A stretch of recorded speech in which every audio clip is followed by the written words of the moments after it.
So, ladies and gentlemen, when graphing these, I would hope that you guys would remember that quadratics are the U-shaped graph, right? And this is what we started with, the quadratics. It's a U-shaped graph. We did a whole unit on what these graphs look like. And when a is positive, we know that that graph opens up. If you guys remember, over 1, up 1, over 2, up 4. We spent a whole unit going over it. Here, it's negative. So if you guys remember, when you have a negative in front, that reflects it about the x-axis. So the shape of the graph is going to look the same, except now it's pointing down. OK? This is what we call the identity equation. And the identity equation, guys, if x equals 1, what does y equal? If x equals 2, what does y equal? If x equals 8, what does y equal? 8. So if you go over 8, up 8, over 2, up 2, it creates a perfect line going through the origin. And since it's positive, we know that it's definitely going to be, as we go to the right, it's going to be going up. OK? Then over here, if it's negative, we know it's just it's the same graph, just a reflection over the x-axis. So that graph looks like that.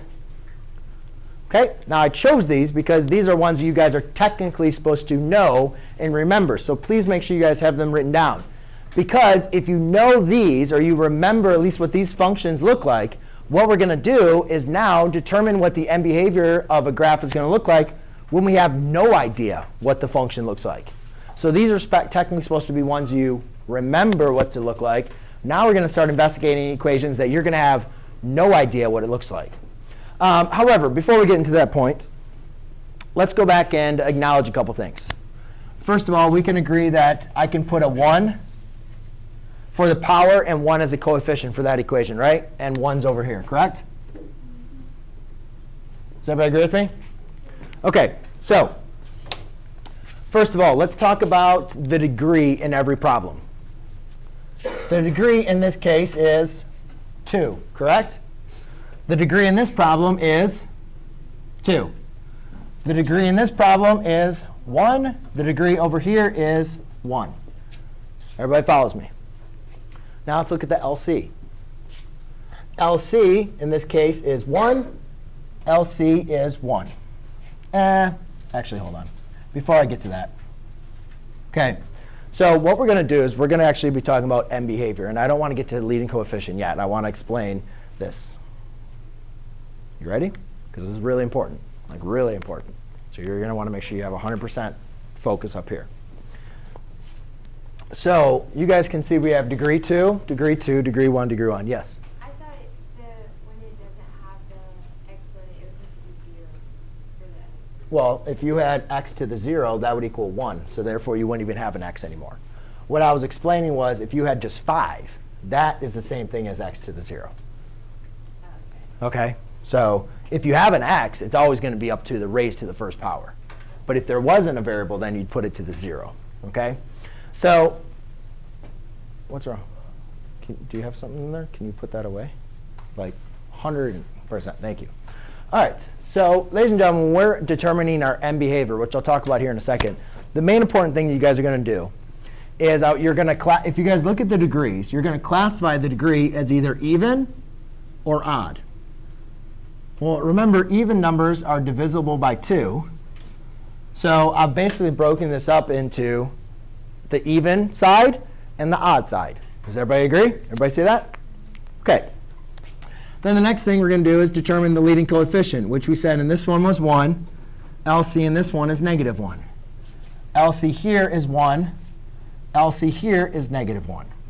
Now, when we're looking at a polynomial and we're looking at its leading coefficient, we're not concerned if it's even or odd. Because you guys can see all of these leading coefficients are all odd, right? We're not concerned if it's even or odd. We're going to be concerned if it's positive or negative. Well, in this example, it's positive. This one, it's positive. Here, it's negative. Here, it's negative. OK? And what the end behavior tells us, ladies and gentlemen, is it doesn't matter what actually the degree is, nor what the leading coefficient is. It doesn't matter what the function is. I can give you something like this. I can give you 30 x to the 15th power. And we'll do some examples in a second. What I'm trying to tell you is it doesn't matter what the numbers are. Is my degree even or odd? Odd. So it's going to look like one of these two. Is my leading coefficient positive or negative? Positive. So you have a positive leading coefficient and an odd degree. Positive leading coefficient, odd degree. What that means is the end behavior of the graph is going to look like this. So what do you mean end behavior? Well, we can write end behavior in a couple different ways. The end behavior in here, we could say it's going to be down, left, up, right. Do you guys kind of see that? As the graph goes to the right, as I shift my hand to the graph, what is the graph going, up or down? Up. As I go to the left, is the graph going up or down? Down. Over here, you could say it's going up left, up right. Does that kind of make sense? Yep. Over here, you could say it's going down left, down right. And then over here, it's up left, down right. And a lot of times, guys, instead of using up or down, a lot of times we use the notation, we say fall and rise. And actually, when I'm going to be doing our problems, I'm going to use the wording fall and rise. But up and down is like the most basic of them that I think makes the most sense. But for this class, we're just going to be talking about up and down. Or I mean, rise and fall. Anybody have any questions on this? So the purpose of this, ladies and gentlemen, again, in this end behavior is I'm going to give you some examples where we don't know what the graph looks like. It's not going to be a quadratic. It's going to be something crazy. So what I want you guys to understand is we don't really care what the graph looks like. The only thing that I just taught you is what do the arrows go. That's what we call the end behavior. Where are the arrows pointed? So in reality, what the graph looks like doesn't even matter. It doesn't even matter what the graph looks like. The only thing we care about is where do the arrows point.